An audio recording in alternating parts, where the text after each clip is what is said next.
Channel of Vadodara.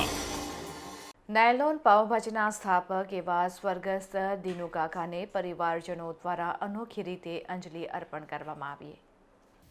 Vadodara શહેરના કારેલીબાગ વિસ્તારમાં કાર્યરત નાયલોન પાવભાજીના સ્થાપક સ્વર્ગસ્થ દિનુભાઈ વાઢેરને અંજલિ આપવા પરિવાર દ્વારા ગરીબ તથા સંસ્થાના બાળકોને વિનામૂલ્યે પાવભાજીની મિજબાની કરાવી ગ્રાહકોને 50% ડિસ્કાઉન્ટ આપવામાં આવતા મોટી સંખ્યામાં લોકોએ તેનો લાભ લીધો હતો।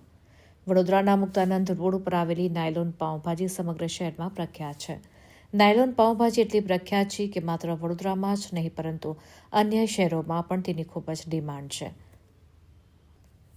વડોદરાના કારેલીબાગમાં આવેલી નાયલોન પાવભાજી કે જેને ખાવા લોકો દૂર દૂરથી આવે છે અને આ પાવભાજીનો સ્વાદ જીભને ચટાકો આપી દે તેવો હોય છે।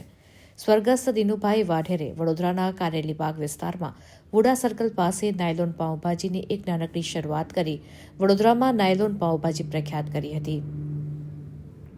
હાલ સ્વર્ગસ્થ દિનુભાઈનો પરિવાર પાવભાજીનો વ્યવસાય સંભાળે છે ત્યારે તારીખ 3 ફેબ્રુઆરીના રોજ નાયલોન પાવભાજીના સંચાલક અને પરિવાર દ્વારા સ્વર્ગસ્થ દિનુભાઈના 76મા જન્મદિવસને અનોખી રીતે ઉજવવામાં આવ્યો। વાઢેર પરિવારે વડોદરાની વિવિધ સંસ્થાઓના બાળકોને પાવભાજીની વિનામૂલ્યે મિજબાની કરાવવાની સાથે જ ગ્રાહકોને પાવભાજી અને પુલાવમાં 50% ડિસ્કાઉન્ટ આપવામાં આવ્યું હતું। આમ આ વર્ષે પણ સ્વર્ગસ્થ દિનુભાઈને અનોખી રીતે અંજલિ આપવામાં આવી હતી।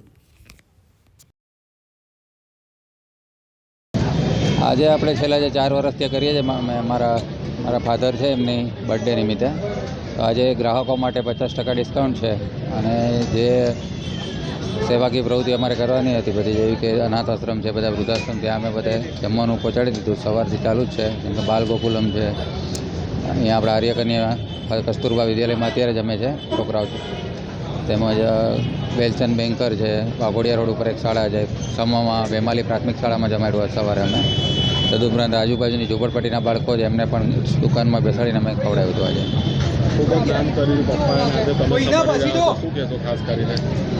ખાસ કરીને અમારા પપ્પાએ જે નામ કર્યું છે એને અમે સંભાળી રહ્યા છીએ અત્યારે તો એમના આશીર્વાદ છે એ સંભાળીએ છીએ। ગ્રાહકો અમારા જે બધા છે વર્ષોથી બંધાયેલા એમને મારા પર ટ્રસ્ટ છે એટલે જ બધા આવે છે જે નામ મારા પપ્પાએ કર્યું હતું એ અમે એ જ ટેસ્ટ ને એ જ ગુણવત્તાવાળું બધું અમે જમાડીએ છીએ।